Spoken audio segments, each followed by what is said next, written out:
몰입, 황농문 지음. 죽음을 통해 다시 보는 능동적인 몰입. 죽음에 대하여 생각하는 것만큼 거부감을 주는 것도 없지만 이보다 더 삶의 의미를 생각하게 하는 것도 없다. 이 거북하고 달갑지 않은 문제를 직시하여 통찰할 때 성숙한 삶을 찾을 수 있다.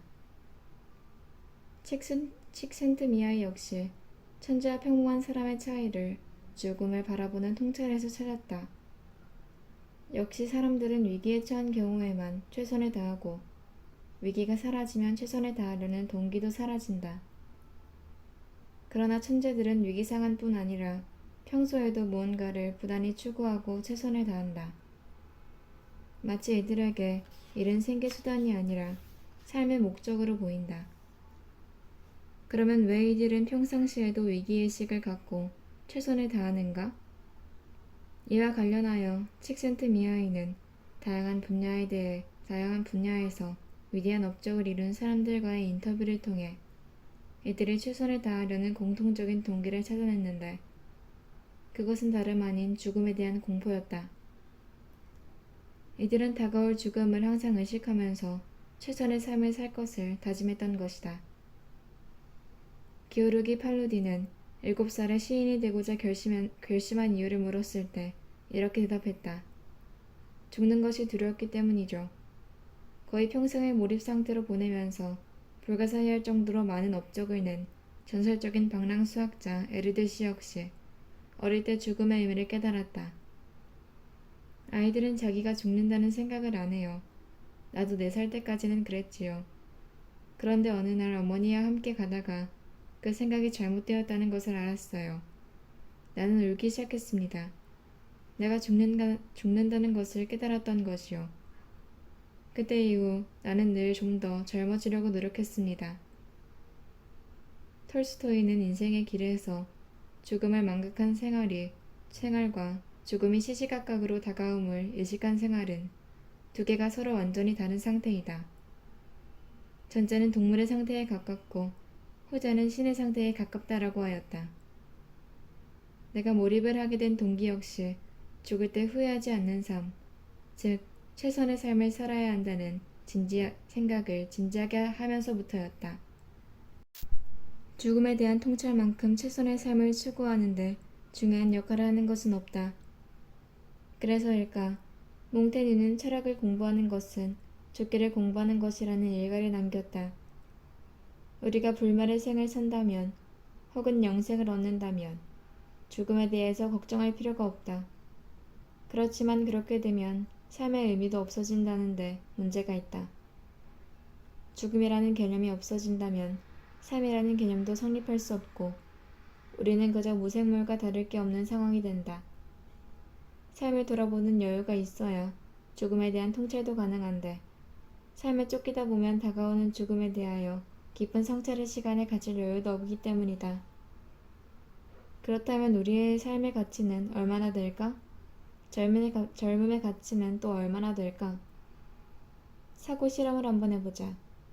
수천억의 재산을 가지고 있는 이른의 재벌이 어떤 젊은이에게 서로의 인생을 완전히 바꾸자고 제안한다면 이 젊은이는 어떤 반응을 보일까?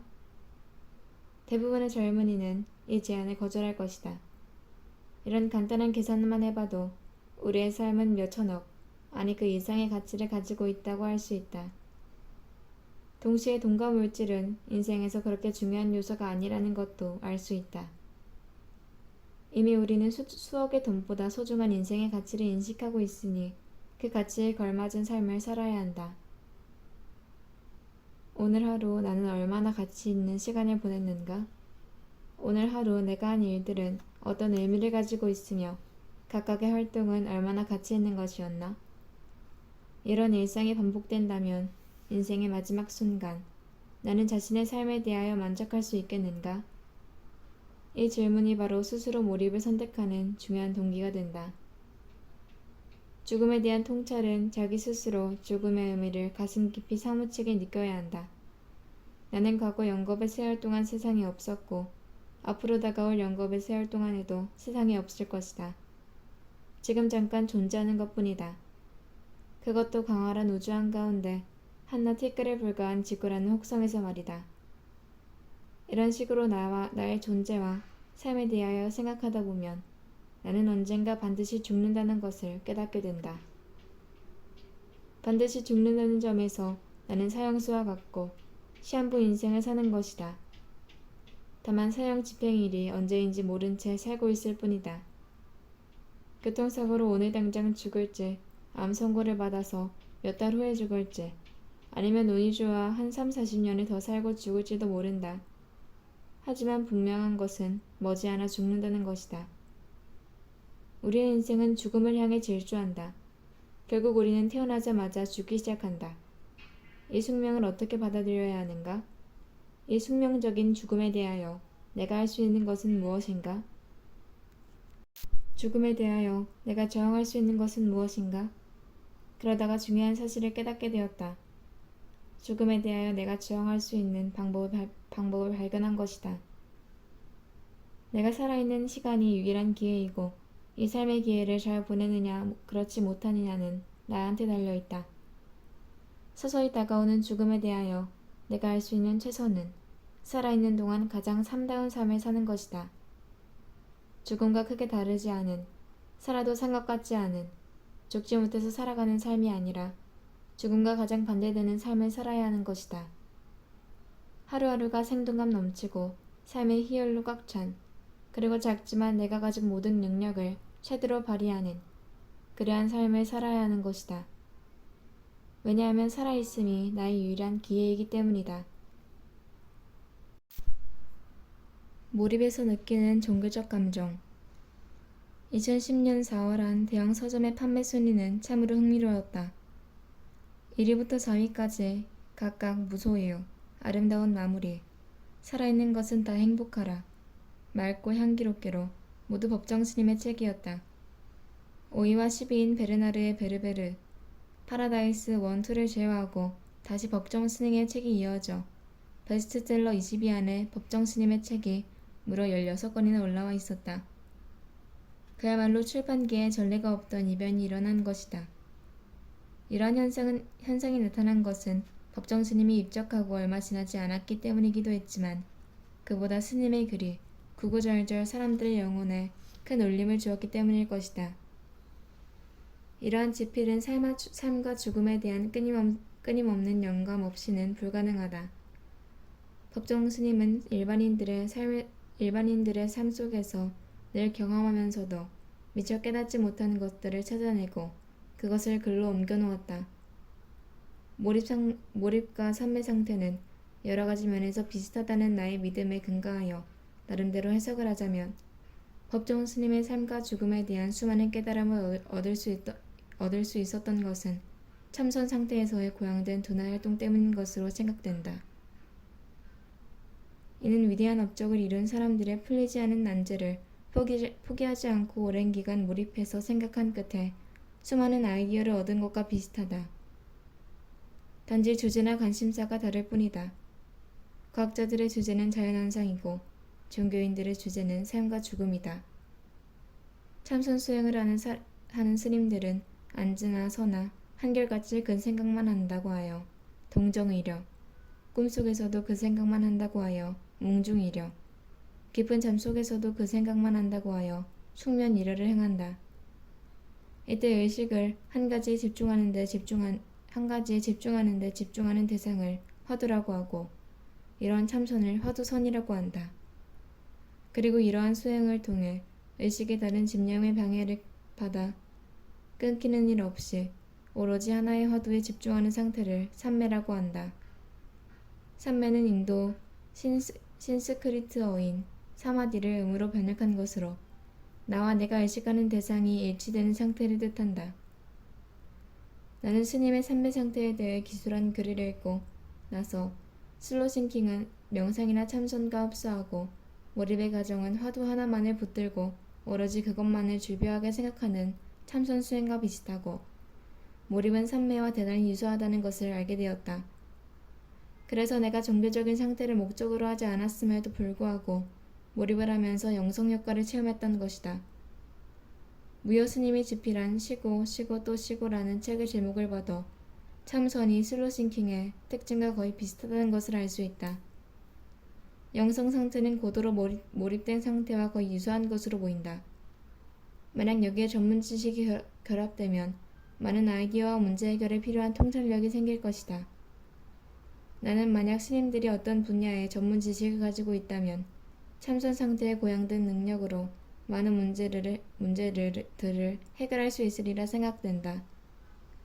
또한 각 분야의 전문가들도 영성 상태를 활용하면 더 많은 문제들을 해결하고 더 좋은 아이디어를 낼 수 있을 것이다. 따라서 행복한 감정을 유도하고 창의적인 아이디어를 낼 수 있는 영성 상태를 이해하고 활용하려는 노력이 필요하다. 종교적 상태에서의 내 영상을 촬영하여 영성 상태가 평소 어떻게 다른지 과학적으로 연구하는 신경신학 분야의 권위자인 펜실베니아 대학교 앤드류 뉴버그 교수에 따르면 집중하는 대상과 자신이 하나가 되는 삼매 상태 혹은 무아지경의 영적 일체감은 모든 종교에 공통적으로 나타나는 특징이라고 한다. 이런 양상은 앤드류 뉴버그 교수 등이 집필한 신은 왜 우리 곁을 떠나지 않는가에 소개된 14세기 독일에 살았던 수녀 마르가레타 에브너의 일기에도 잘 나타나 있다. 그녀는 신성한 사순절을 맞이하기 위해 홀로 경건한 침묵과 명상 기도에 잠겨있던 어느 날 밤 수녀는 예배당의 성가대석에서 놀라운 존재를 인식하고 다음과 같이 기록하였다. 할렐루야가 울려 퍼졌을 때 나는 아주 큰 기쁨을 느끼며 침묵에 잠기기 시작했다. 특히 참회 화요일 전날 밤에 나는 큰 은총 속에 휩싸여 있었다. 그러다가 참회 화요일 밤 한밤중에 기도 후 성가대석에 혼자 남게 되어 제단 앞에 꿇어앉아 있었는데 갑자기 큰 두려움이 나를 엄습하더니 그 두려움 속에서 나는 형언할 수 없는 은총에 둘러싸여 있었다. 예수 그리스도의 이름으로 맹세하건대 내 말이 진심임을 증언한다. 내면에서 하느님의 신성한 힘이 나를 붙잡고 내 인간의 심장이 내게서 꺼내지는 것을 느꼈다. 형언할 수 없는 감미로움이 나에게 다가왔고 마치 내 영혼이 몸에서 떠나는 것과 같았다. 그때 모든 이름 중 가장 감미로운 예수 그리스도의 이름이 그의 커다란 열정적인 사랑과 함께 나에게 주어졌고 나는 단지 하느님의 신성한 힘이 나에게 계속 불어넣어 주신 말로 기도할 수밖에 없었다. 저항할 수도 없고 예수 그리스도라는 이름이 그 속에 계속 들어있었다는 말 이외에는 그것에 대해 아무것도 쓸 수가 없다. 이와 같은 체험은 영적인 범주에만 국한되는 것이 아니다. 자나깨나 오직 연구에만 몰입하는 과학자도 연구하는 대상과 자신이 하나가 되는 일체감을 경험할 수 있다. 다음은 루트 번스타인의 생각의 탄생에 소개된 바버라 맥클린턱의 교수의 이야기다.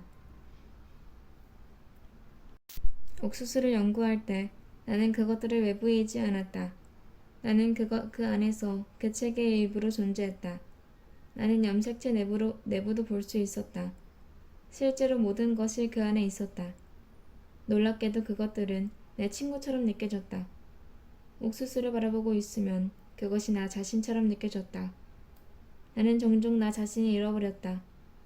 가장 중요한 것은 바로 이것. 내가 나 자신을 잊어버렸다는 것이다.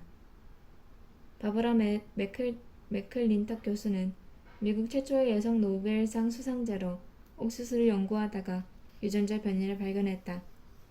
이처럼 주어진 문제를 몇 개월 이상 자나깨나 생각하다 보면 마치 아이를 잉태한 듯한 느낌이 들고 몰입 끝에 해결한 최종 결과는 마치 내 아이처럼 느껴진다. 또 그 결과는 신성하게 느껴지면서 상대적으로 나 자신은 하찮게 생각된다. 내가 죽으나 하루살이가 죽거나 세상은 변함이 없지만 이 결과만은 내가 어떠한 희생을 치르더라도 세상에 알려야 한다는 사명감마저 든다. 나는 처음 몰입을 경험했을 당시 특별히 종교활동을 하지 않는데도 이러한 종교적 감정이 강렬하게 느껴져서 주위 사람들에게 아마도 종교가 이렇게 생긴 것 같다고 얘기하곤 했다.